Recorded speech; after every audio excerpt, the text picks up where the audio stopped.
took some of the shit onto himself. Yeah. In the championship game. Yeah, he did. You know? No, he held himself accountable. Yeah. That's a good sign. I love seeing that. So anyway, that's for another day, like next week when we talk NFL draft, because it's a week away. Dude, next Thursday. That's right. We should do a show during it. We are doing Maybe not on Thursday. Maybe we do the Friday night. Yeah. Well, second round. We can Yeah. First round. But it starts at like 8, doesn't it?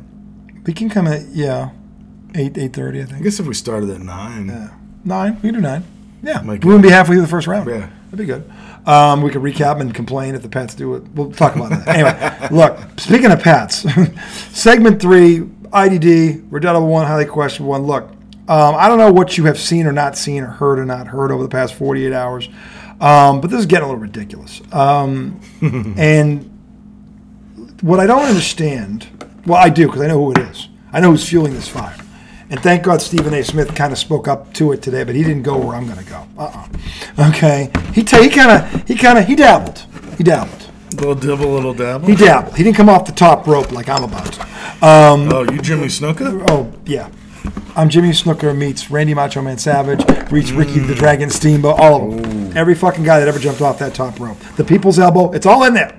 Okay, because Marty Jannetty from the Rockers. Him too, because honestly, and look at it's the people. Look at. There's two undeniable, inconclusive facts at work here, okay? One man is a pathological liar, and the other is not. One man has had multiple chances to explain himself, and he pleads the fifth. It's one thing to do it once, okay? It's another thing to have it define your career. Because everyone knows that if you want an answer to a question, the last person you ask is Bill fucking Belichick. You're never, ever, ever going to get the answer. And by the way, that would include his boss. His boss. Bobby K. Here's the problem with you people that are jumping on Bobby K. And some of you actually are bosses or are in charge of people. If you ask someone a question that's under you, that you employ, and they don't answer you, what happens? What normally happens? You get written up. And then when it happens again? You get put on a coaching plan. And then when it happens again? You get managed out. And then when it happens again? You're fired. Yeah. You don't get handed the keys to the crapper and then continue to do it anyway. Okay? Robert Kraft put up with this guy for 20 years. And while you freaking guys want to say it was all about the winning wouldn't have occurred without Tom Brady. And the evidence, again, is 10 years long. And Drew Bledsoe was his quarterback, and Testaverde. He had other great quarterbacks. He couldn't win with either of them. Okay? So he knows that crap. But the reality is, if you're Robert Kraft, because no one's put themselves. By the way, he denies this statement. He denies it ever happened. He says he never made that phone call to Arthur Blank. So now we have Bill Belichick's. Kraft denies it? Kraft denies ever calling Blank and warning him and saying, don't trust Bill Belichick. I actually kind of believe that. No, he denies it adamantly. Right. I believe that he didn't. I don't think he did it. Because here's the thing. If he doesn't do it and Belichick gets hired, the $25 million he would have owed him, he no longer doesn't have to pay him. Yeah. So if you're Robert Kraft, why would you do that? Because if he doesn't hire him, he's on the hook. You owe him $25 million. Whereas the second he gets hired, that goes away. Atlanta picks up the tab. Why would you do that? That makes no fucking sense. Billionaires are billionaires for a reason. One of them is they don't flush $25 million down the toilet. Now I will say this: shooting their mouth off. I'll also say this: if Arthur Blank called and said, "Hey, give me an honest assessment," I'm sure he would talk about. I'm sure he wouldn't blow smoke. Let me tell you but I don't think he would just shit all over Belichick. What he probably said was, "Look, he's not easy to deal with, but the results are there. Yeah, I put up with him because the results are there. Is he the easiest guy to deal with? No, he's not. Mm-hmm. Is he everything you see on television? Yes, he is. Okay. Spygate, Belichick. Deflategate leaves Brady hanging. That was bullshit charge too. Okay. Mm-hmm. Drafts Jimmy Garoppolo after the Pats win the Super Bowl when you could have got Tom Brady some help. That was a bad move. Yeah. That pissed Tom Brady off. Okay. Then there's the one that then you bench your Pro Bowl cornerback in the Super Bowl, and to this day the owner has never gotten an answer for this. He has never told Kraft why he did it. That's awful. He put up with that. Then he convinces him that the greatest football player ever is done, and he goes out and wins the fucking Super Bowl the next year. If you're Robert Kraft, when does the dam break? Yeah. When does the dam break? Oh, no, wait, it gets better. Then They bring a guy in to replace Brady, makes the Pro Bowl as a rookie. What does this arrogant fuck do? He goes and hires the two worst coaches. He hires his friends. He hires his friends who know nothing about what they're trying to do at the most important point of this kid's career, and they destroy him. And you wonder why Robert Kraft fired this guy? And then he spends a year yo-yoing him in and out of the lineup with Bailey Zappi. Dividing the locker room. Just unbelievable how he destroyed. And then there's the fact. And then there was scorched earth when he spent all that money and got nobody. Didn't get a. I mean, yeah. And Stephen A. Smith, $176 million. What was it in 3 days? Okay, and which is an NFL record. And then was Stephen that A. the number? 175 million. And then Stephen A. Smith brought up this one from 2013 to 2023. He drafted 3 Pro Bowlers. One was a punter, one was a punt returner, and the third one, ironically, was Mac Jones, who he fucking destroyed. I can't understand why Robert Kraft wouldn't trust this guy. And I don't get why Robert Kraft wouldn't trust this guy, Tom. In Germany, when he pulls him in and he puts Bailey Zappi who hasn't played in 6 weeks. What was there, like a minute 15 on the clock? He hasn't taken a snap in 5 weeks. He goes here, and even run the 2 minutes. Even the analysts are going, wait a minute. Whoa, what are you doing? I know Mac just threw a bad pick. But what are you doing? Give him a chance to give him a chance to redeem. He's been playing. This fucking kid hasn't. And what did Bailey Zappi do 4 plays in? He throws a pick over the middle. Like in a double coverage. Dude, for as good as Belichick's perceived value and greatness was, those moves are so bad. He was a glorified defensive coordinator.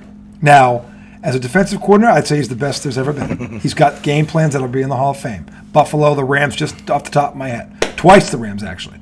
Okay? When their offenses were prolific, he shut them down. I give him credit for that. But as a head coach, as a GM, and again, everyone said, well, he made all these moves. He made all these moves because his fucking home run hitter kept taking discount after discount after discount and restructuring to do it. Everybody says Tom Brady left at least $100 million on the table, which at that time was ridiculous money. And Tom Brady never got paid what he was worth. In addition to that, Brady covered for the lack of talent.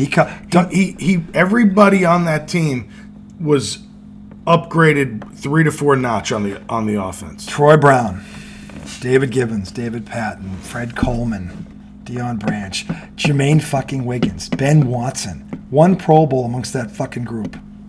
Okay? And that he won 3 Super Bowls with those donkeys.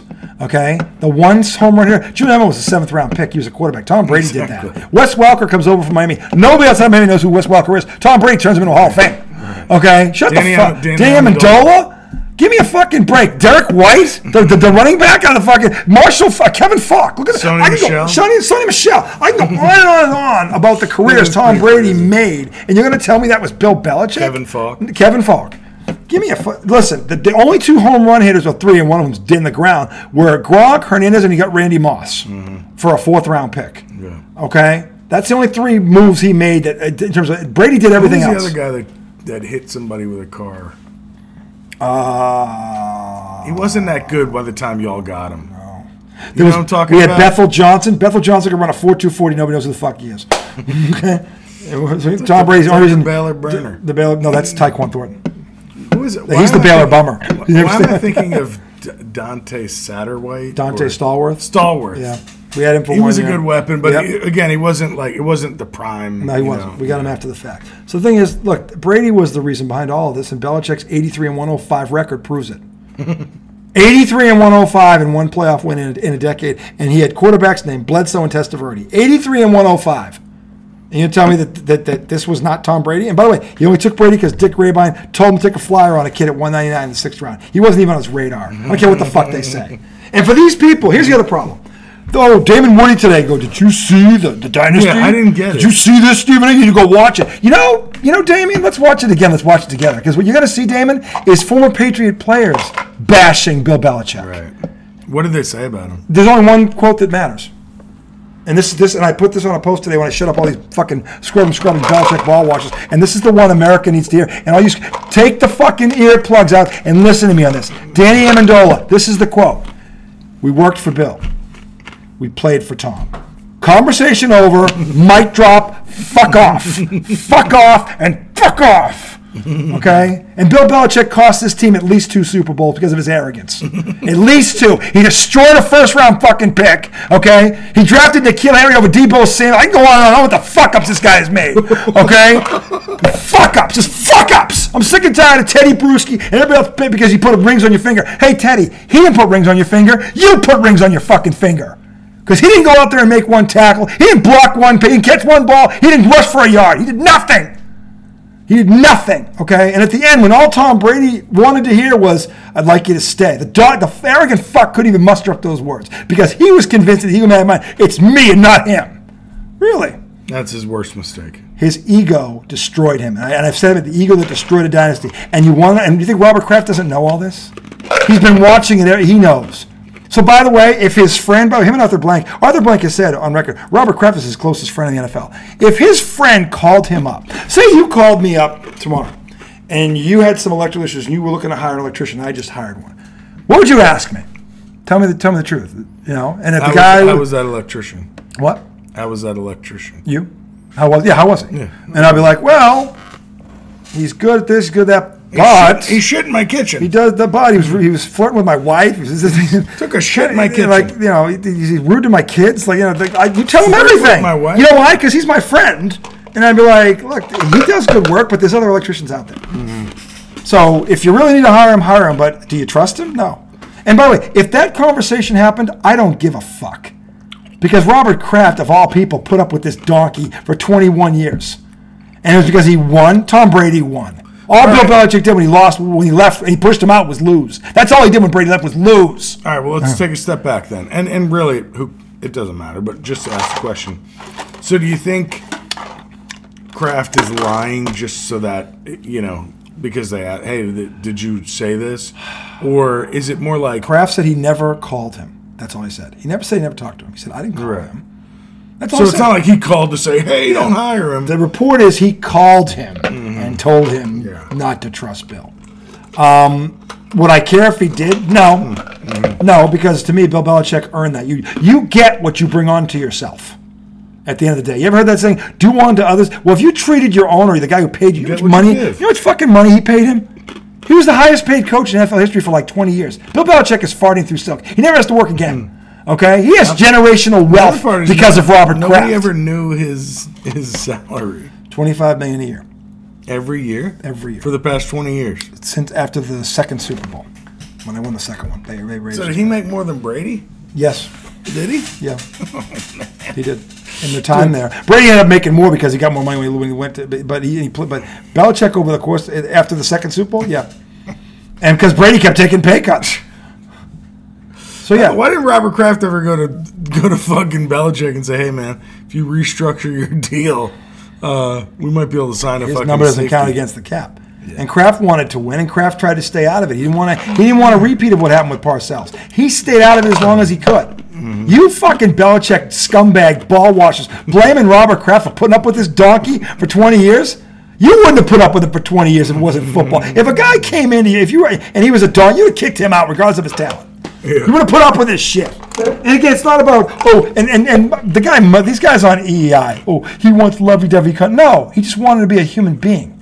The same shit you guys would bitch about in a press conference is the same shit Kraft was bitching about. The difference between you and him is Kraft was paying him $25 million a year. You weren't paying him shit.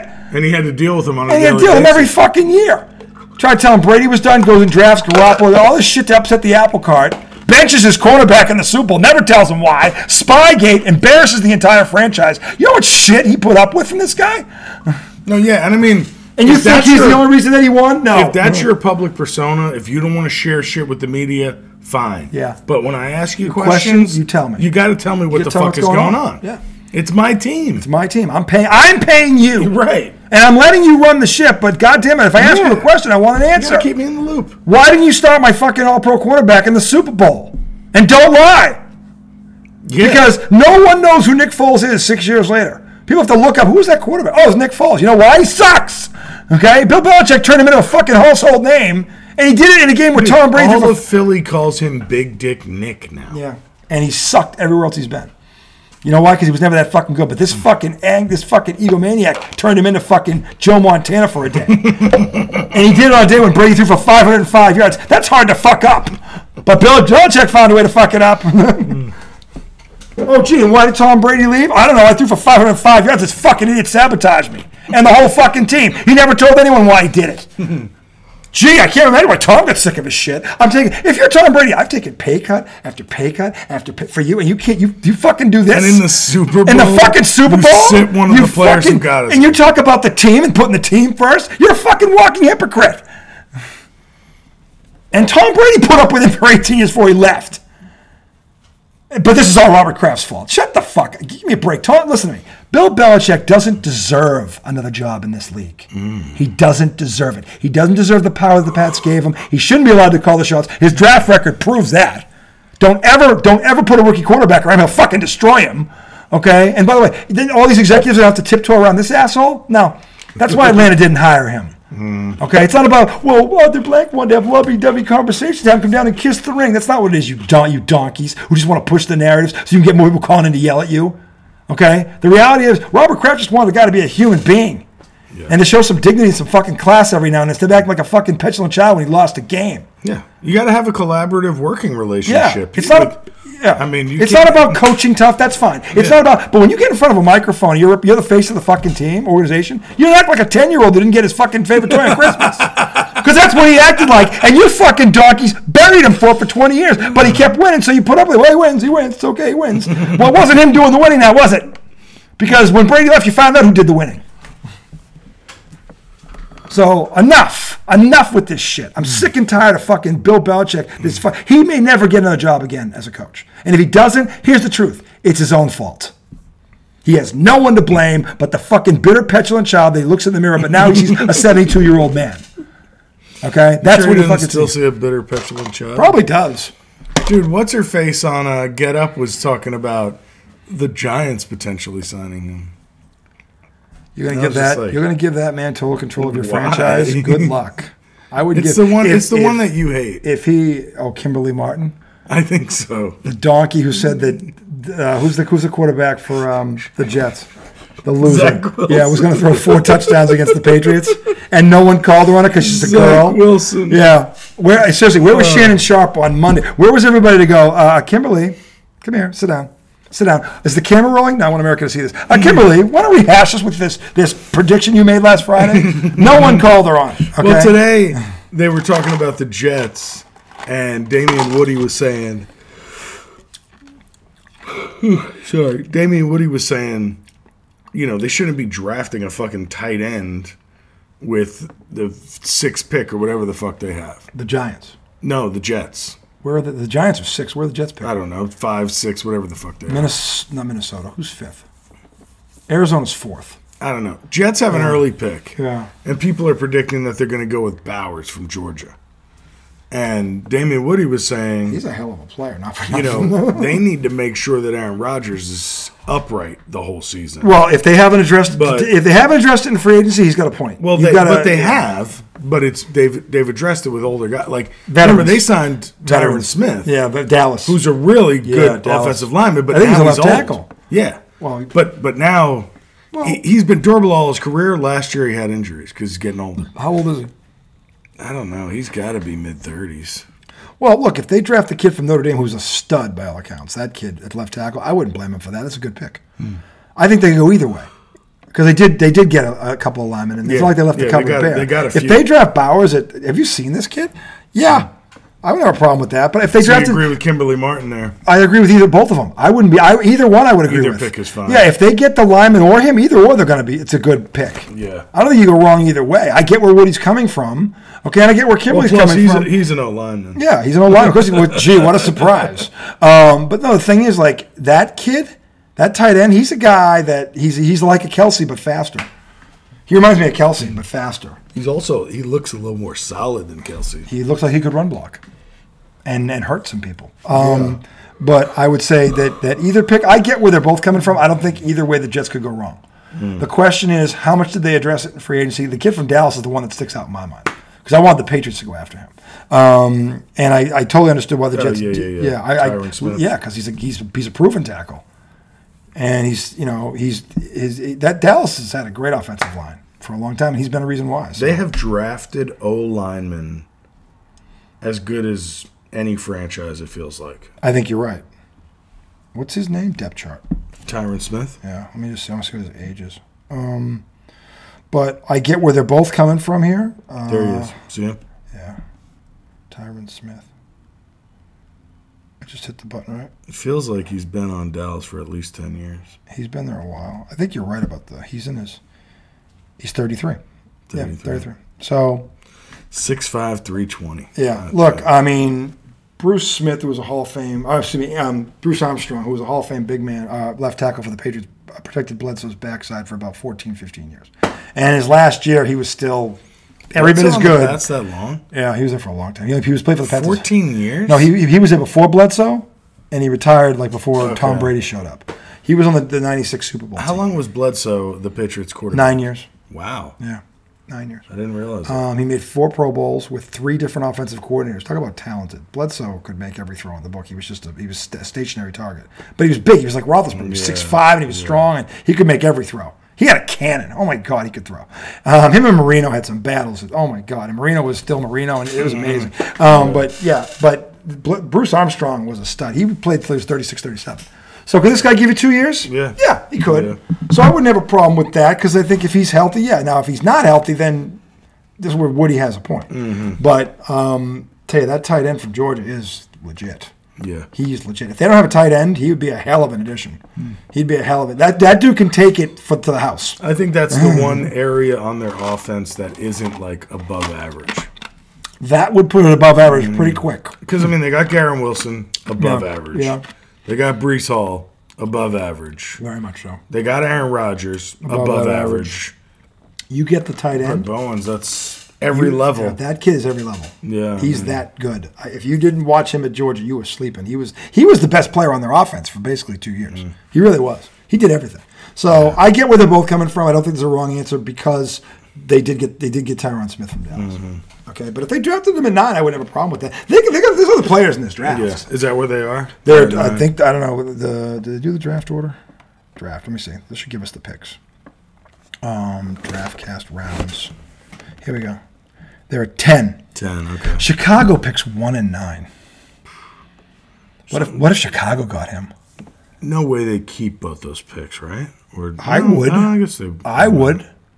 If you're drafting the quarterback at 1, why not get the tight end to go with those 2 receivers at 9? Yeah. Holy shit, would you have something right out of the gate? So what do they have? They got Derek Moore and they got Keenan Allen. Derek Moore. And I meant Derek Moore. DJ Moore. DJ Moore and Keenan that's Allen. Right. Man, does they draft Caleb Williams? Imagine they draft this kid at 9. That What if tight end. Adunze is there? Or him. Or neighbors. Right? I'm telling you, the Bears can really turn this Although offense. will the Titans go 7. receiver? They should. I don't really know what they need. Well, they don't have a quarterback either. Well, they got Will Levis. Like I said, they don't have a quarterback either. They drafted him early. Then the Falcons. To me, well, if he's young, then give him another year and get him a weapon. Yeah. I mean, if he only played 1 year, don't give up on him. Get him a weapon, see what happens. Get him a young weapon. Because think about it, and again, I wish Hopkins was on the Patriots, but Belichick fucked that up. But Where's Hopkins again? He's in Tennessee. Oh, still the there. fucking Patriots had more. Not a fucking. Why are you fucking Belichick? Fucking Belichick. I don't think he fucked up. Okay. By the way, look at his numbers. Look at the whole Pats receiving core. Look what he fucking did. He outperformed all of them by himself, and he was durable. Well, Belichick doesn't know if he's durable. The fucker played 16 out of 17 games because he's not durable. Fuck you, Bill. Fuck off. Don't have him coach again. Fuck you. I'm done with you. Anyway, if I'm Tennessee, and this quarterback is young like you say he is, yeah. Well, I mean, they just drafted him.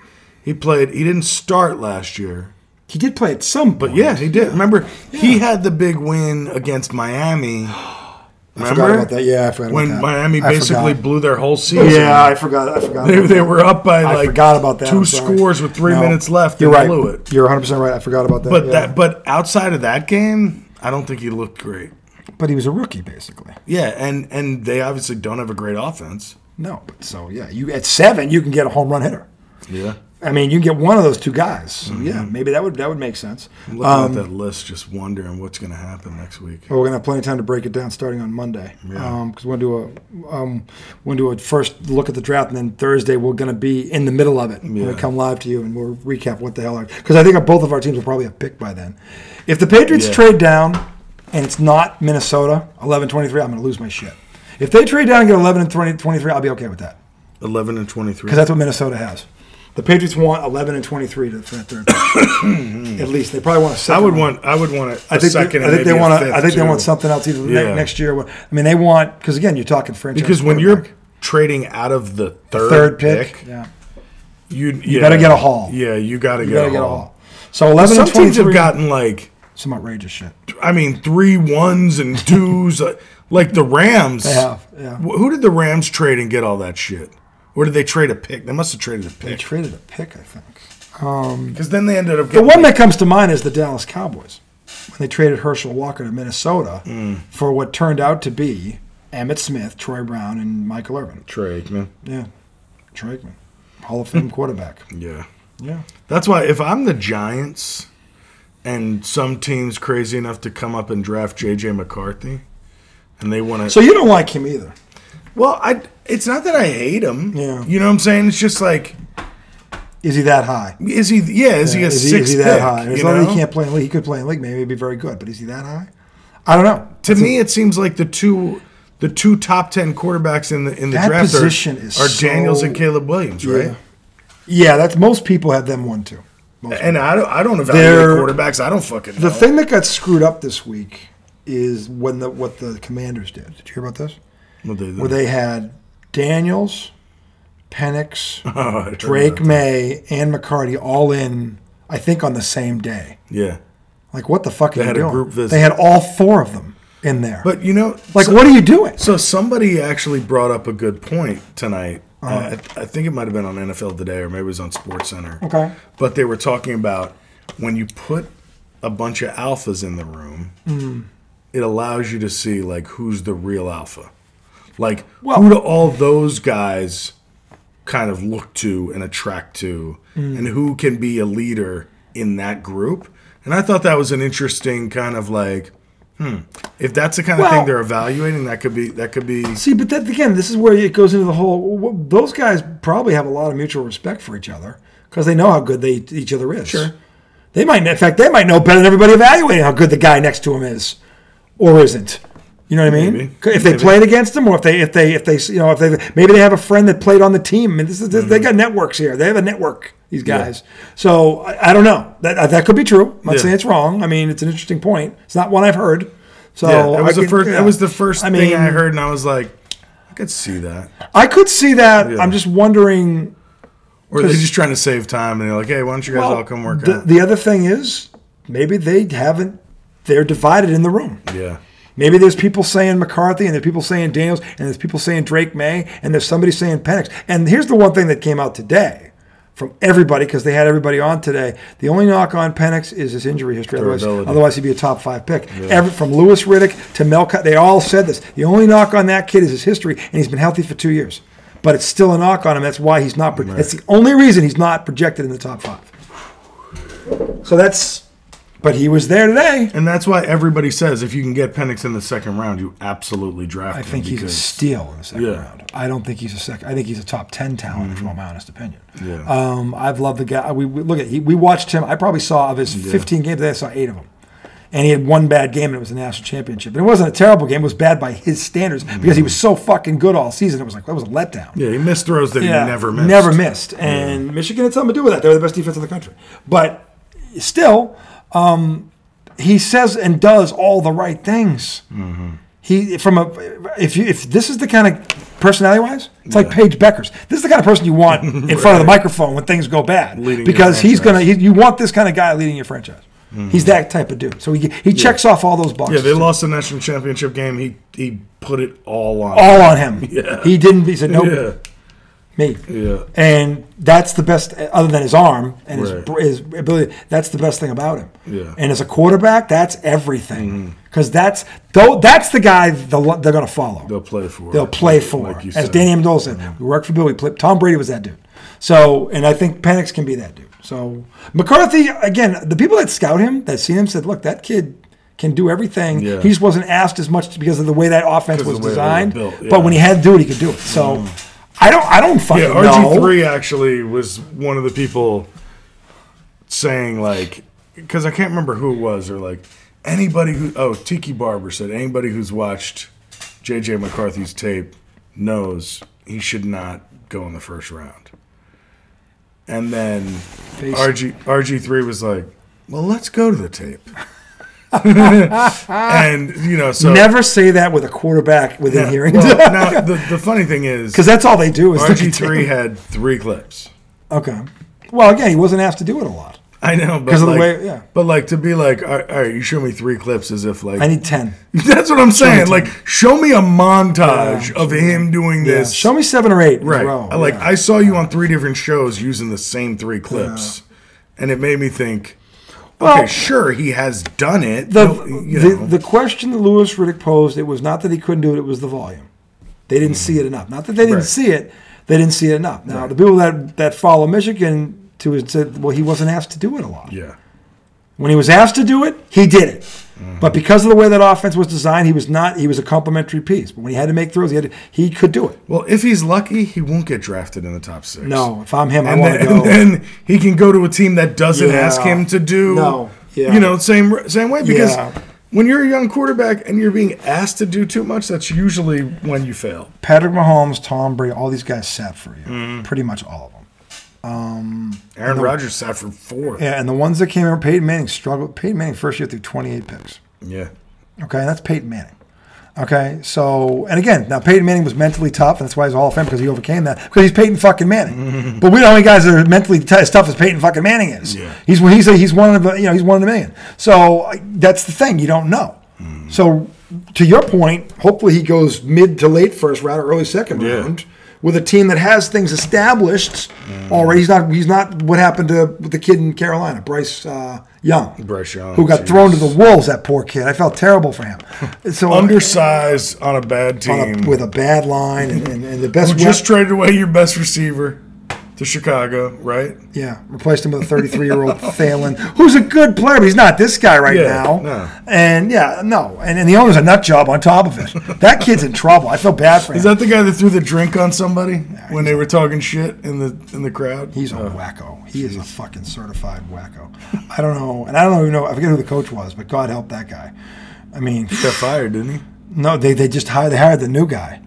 I forget who the new coach is, but who did they hire? I forget, but I feel bad for him. I'm like, you're going to... I mean, look, I get they threw millions of dollars at him, but man, whew, I don't know.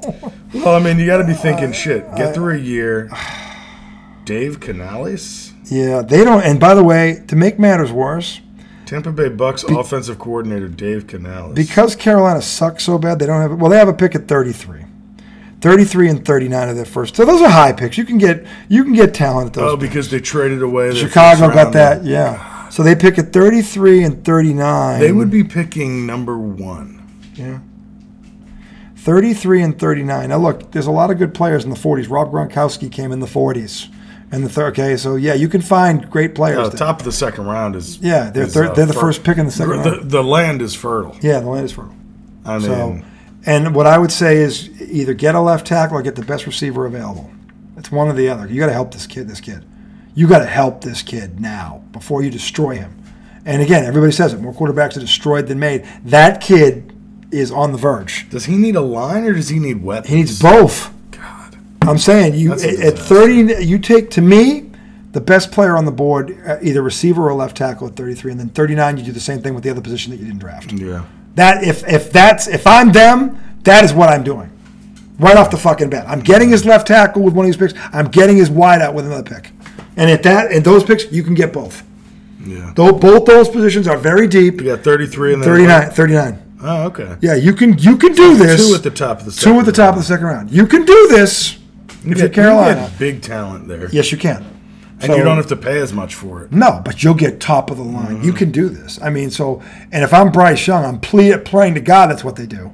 Because they got to protect. It's a miracle he didn't get killed last year. Some of the hits he took, I'm surprised he lasted as long as he did. Yeah, and he's a very, what do you say? He's tough for his size, but the size is the problem. Yeah, his stature is He's small. Not big. No. He's not big. So, anyway, that's going to do it for our show tonight. We will return, I think, in the witching hour tomorrow night. That should be fun. It should be fun because honestly, we're going to have playoff series. I might need to put in some QT time with the wifey. We had a fight today. What you fight about now? I mean, just same bullshit we always fight about. kids, money, the in-laws. No, your in-laws seem cool on both sides. I don't think that's your problem. We have a good relationship. No, my in-laws are cool too. I don't have that problem. I don't have that problem. I love my in-laws. So, but yeah, it happens. Anyway, we'll figure it out. If not tomorrow night, maybe Saturday afternoon after the games before. Because again, the games start at 1 o'clock on Saturday. Yeah. So the girls have 2 soccer games. Why the fuck do they do that? I know I'm going to be there for those, by the way. Oh, you are? I am. Yeah. Nice. Where's Ant? He's over at the sports complex. What there. time? He plays in the middle of them. He can't be at both. Yeah. So Becky might be able to get to the second one with him. She's going to miss the first one altogether. He plays because what's the gap between those? The first and second game. So I think the first game is 8:55. Is that right? I think so. I think you're right. And then the second one's like 12:15. You're probably right because I want you to be wrong.